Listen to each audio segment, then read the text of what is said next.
आज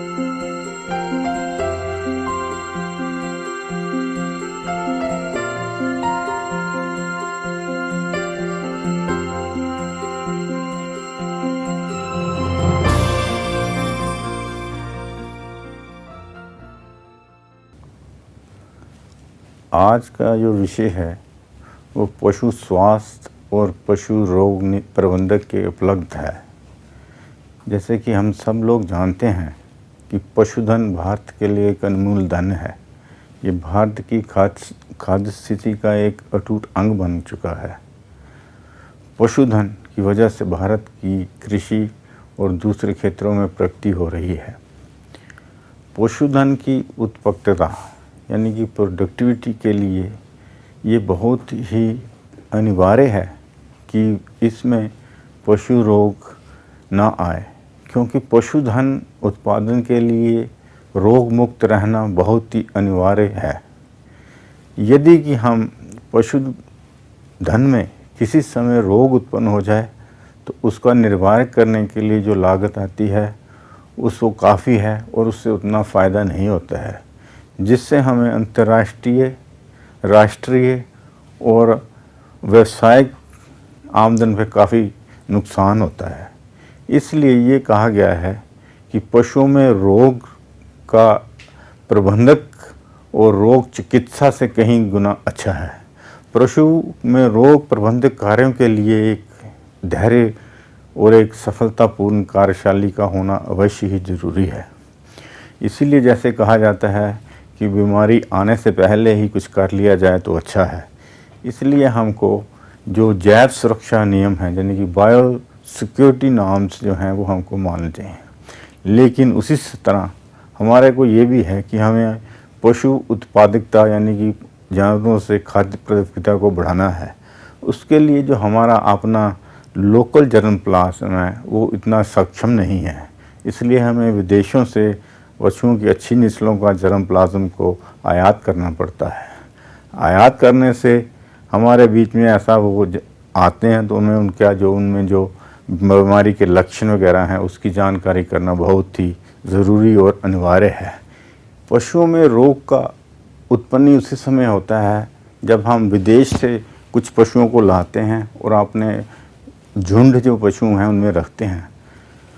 पशुओं में जो कि विदेश में होते हैं उनके आने और उनकी ट्रांसपोर्टेशन में जो बीमारी उत्पन्न होती है वो उस समय उजारित नहीं होती है, लेकिन उस समय जब वो कि स्ट्रेस के माध्यम ट्रांसपोर्टेशन आयात के स्ट्रेस के बीच में से गुजरता है तो उसके लक्षण आ जाते हैं। इसलिए हमें उसके लिए ये अनिवार्य है कि हम क्वारंटाइन मेजर्स को अपनाएं और उसको पूरी तरह से निरीक्षण करें। जो हम जानते हैं कि जो बीमारी के लक्षण हैं वो हमेशा ज़्यादा से ज़्यादा एक स्थान से दूसरे स्थान पे जाने में, ट्रांसपोर्टेशन में, जबकि हालात अनुकूल नहीं होते हैं तो उस समय उत्पन्न होते हैं। यदि ये ज़रूरी नहीं है कि हम विदेश से ही बीमारी लाएं। एक रियासत से दूसरी रियासत में जाते हुए भी जो पशु हैं वो अपने साथ बीमारी का एक जगह से दूसरी जगह साथ ले जाते हैं। जब वहाँ पे उचित वातावरण कीटाणुओं को मिलता है तो रोग के लक्षण वहाँ उत्पन्न हो जाते हैं। इसलिए हमें ऐसा वातावरण पशुओं को देना अति अनिवार्य है कि जिससे कि उनमें वो रोग के लक्षण ना उद्भवें और हमें पूरी एहतियात बरतनी चाहिए। इसके अलावा जीव जंतु, कीटाणु, पशु पक्षी वो जो एक दूसरे से दूसरी जगह डिजीज़ बीमारी का ले जाने में बहुत ही योगदान करते हैं।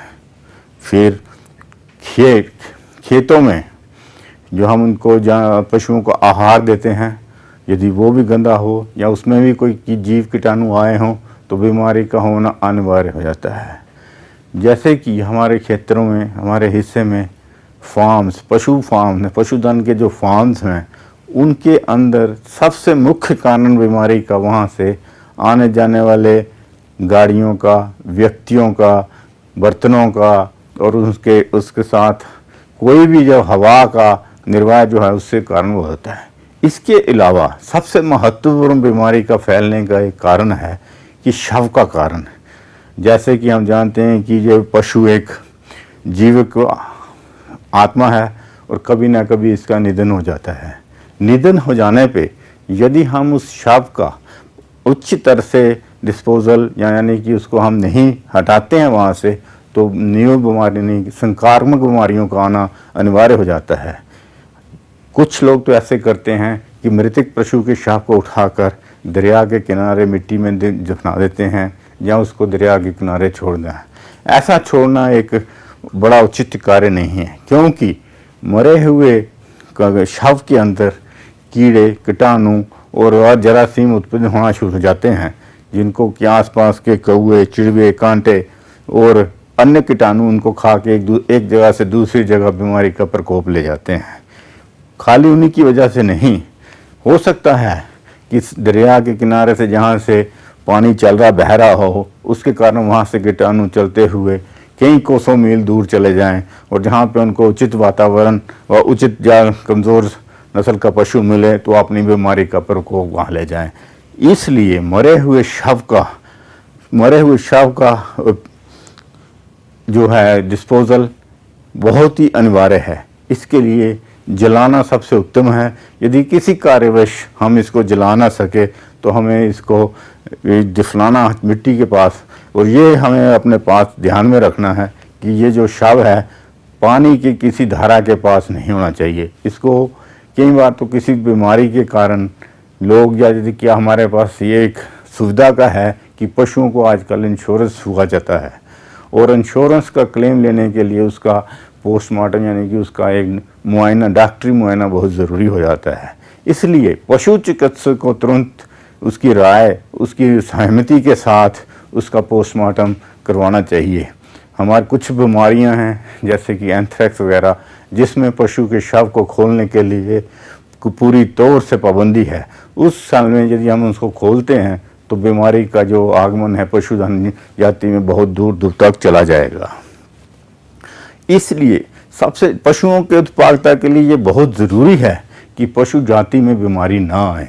बीमारी ना आने के लिए सबसे बड़ा कारण है हमें उनके अंदर का अपना जो शक्ति है, जिसको हम कहते हैं नेचुरल इम्यूनिटी, उसी को हमने उनको सुदृढ़ करना है, यानी कि उसी को हमने शक्ति प्रदान करनी है, जिससे कि वो अपनी बीमारी के लिए कीटाणुओं के साथ अच्छी तरह से लड़ सकें। क्योंकि ये बीमारी और कीटाणु के बीच में एक किस्म का युद्ध होता है। यदि कीटाणु जीत जाता है तो बीमारी आती है और पशुधन का नुकसान और आदमी का को भी नुकसान उठाना पड़ता है। यदि पशुधन में शक्ति और सामर्थ्य हो तो वो बीमारी के लक्षण नहीं आने देता है। इसलिए नेचुरल इम्यूनिटी के लिए हमें चाहिए कि हमें कोई भी स्ट्रेस वाला वातावरण नहीं मिलना चाहिए, और वातावरण में अधिक गर्मी, अधिक सर्दी, अधिक नमी, हवा, ट्रांसपोर्ट, कम खुराक, ज़्यादा काम लेना, ये सब फैक्टर्स जो हैं ये उसके लिए एक स्ट्रेस फैक्टर्स बनते हैं, और यह उसका एक अपना अंदरूनी जो शक्तिकरण है उसको कमज़ोर करते हैं, और बाहर वाले संक्रामक जो जीव जंतु हैं उनको वो काबू करने का एक मौका मिलता है। हमें इसके अलावा हमें ये चाहिए कि हमें अपने पशुधन को एक उचित किस्म की खुराक, हम कहते हैं कि जब तक एक पशु को अच्छी एनर्जी वाला खाना मिल रहा हो और अच्छे मिनरल्स मिल रहे हों तो उसकी अपनी शक्ति बढ़ी रहती है और बीमारी का प्रकोप नहीं आता है। लेकिन हमारे यहाँ सीजन्स गर्मी, सर्दी, पतझड़, बरसात जैसे मौसम का आता है। हमारे यहाँ ऐसा होता है कि कभी गर्मी में सूखे की वजह से जो हरा चारा है उसकी कमी आ जाती है, और सर्दियों में हमारे पास अच्छा खाना मिलता है। तो हमें एक ऐसा साइकिल सा बनाना है, ऐसा एक पॉलिसी बनानी है ताकि जो भी हम पशुधन रख रहे हैं उसको हर समय एक उचित आहार मिले, ताकि उसको अपनी शक्ति अनिवार्य रहे और वो बीमारी और उसके साथ चल सके। सबसे पहले मैं चाहूँगा बीमारी होती क्या है। एक पशु नॉर्मल साधारण तरीके से चल रहा है, लेकिन किसी कारणवश उसे किसी अंग, किसी भाग में असमर्थ काम करने की क्षमता छूट जाती है, और वो उसको स्थिति को हम एक रोग कहते हैं। रोगों का बहुत विभिन्न कारण जो पहचाने जा चुके हैं। साइंस की प्रगति के कारण हमारे पास उनका जानने का, उनको पकड़ने के साधन उपलब्ध हैं, लेकिन हम ये इस जानकारी कि कौन कौन से कारण हैं जो कि पशुधन में आ रहे हैं, उसके लिए कुछ जो कि भेड़ बकरियों के शुकर जाति के और भैंस और गाय के अलग अलग बीमारियां हैं। इसमें हम मेन जो बीमारियों के कारण हैं उनको एक वायरल ग्रुप, वायरस का नाम देते हैं। वायरल ग्रुप की बीमारियां जो हैं वो इस प्रकार से हैं, जैसे कि गाय और भैंस में मुंह और मोखर, फुट एंड माउथ डिसीज जैसे कहते हैं, ये मुंह और पाँव में अपने लक्षण दिखाती है, इसलिए इसको हम फुट एंड माउथ डिजीज का नाम देते हैं। बोवाइन राइनोट्रैक्टाइटिस, ये गाय भैंस के नाक और सांस वाली नली में असर करती है। इन्फ्लुएंजा, सांस की बीमारी। बोवाइन ल्यूकीमिया वायरस, ये बोवाइन के खून में कमी करती है। बोवाइन वायरल डायरिया, जिससे उनको दस्त पेशाब लगते हैं। काउपॉक्स, चेचक, मैलिग्नेंट कटार fever, बुमार, undiagnosed fever, ephemeral fever, अढ़ैया बुखार जिसे कहते हैं। इस बुखार 2-2.5 दिन तक 102-103 डिग्री तक चला जाता है और फिर ऑटोमेटिकली ये कम आ जाता है। भेड़ बकरी और भेड़ बकरियों में पाए वाले रोग हैं पेस्टिस डेस्पेटिस, पीपीआर, उसके पास ब्लू टंग, गोट पाथ, डर्माइटिस, आंखों के आगे पीछे चिपकना हो जाना, कंटेजियस एराइथीमिया।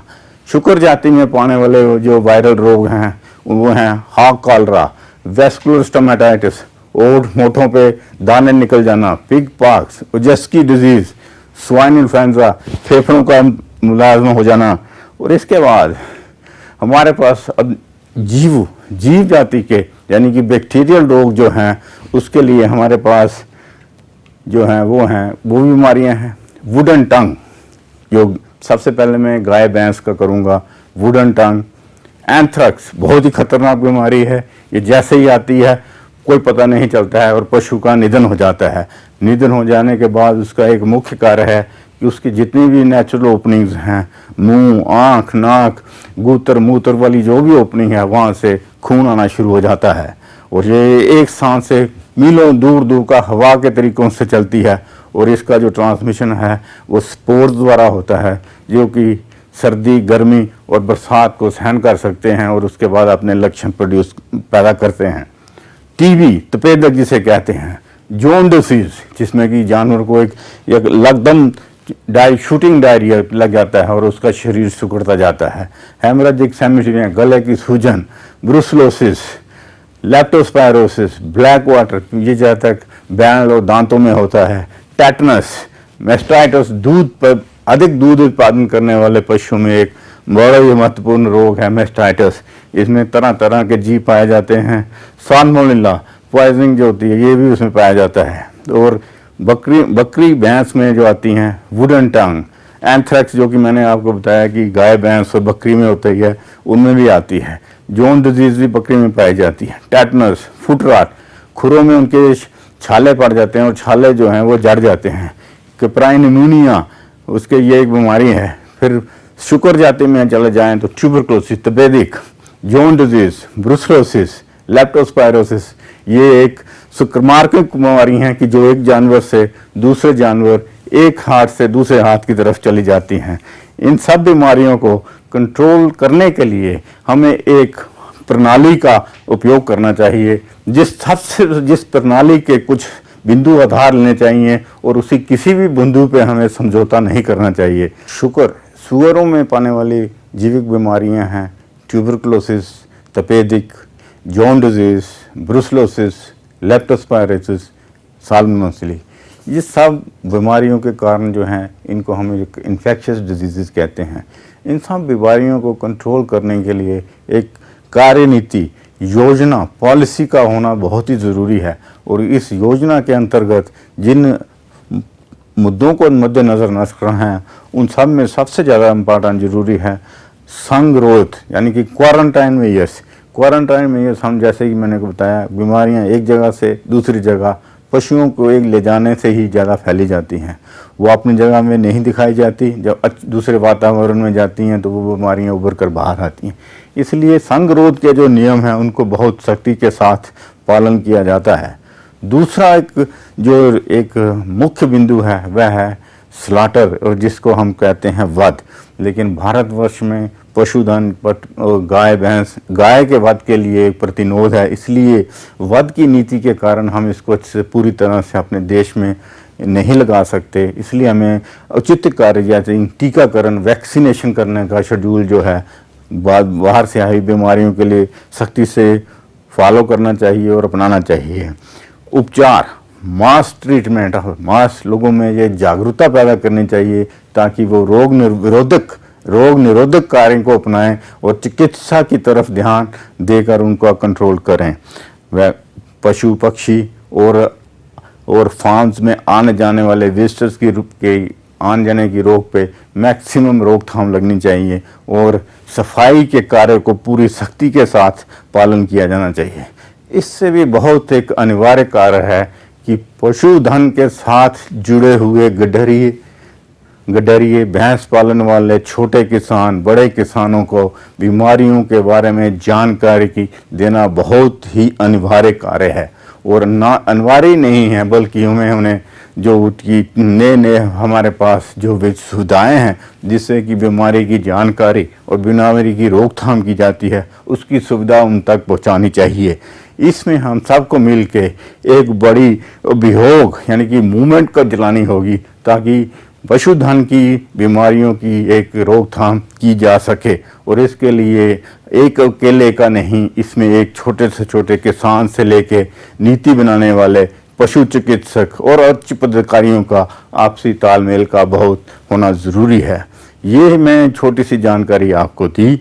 यदि आपको इस सभी अधिक जानकारी इस विषय में चाहिए तो आप मैनेज के वेबसाइट पे जाकर इसको देख सकते हैं और इससे अधिक जानकारी प्राप्त कर सकते हैं। धन्यवाद।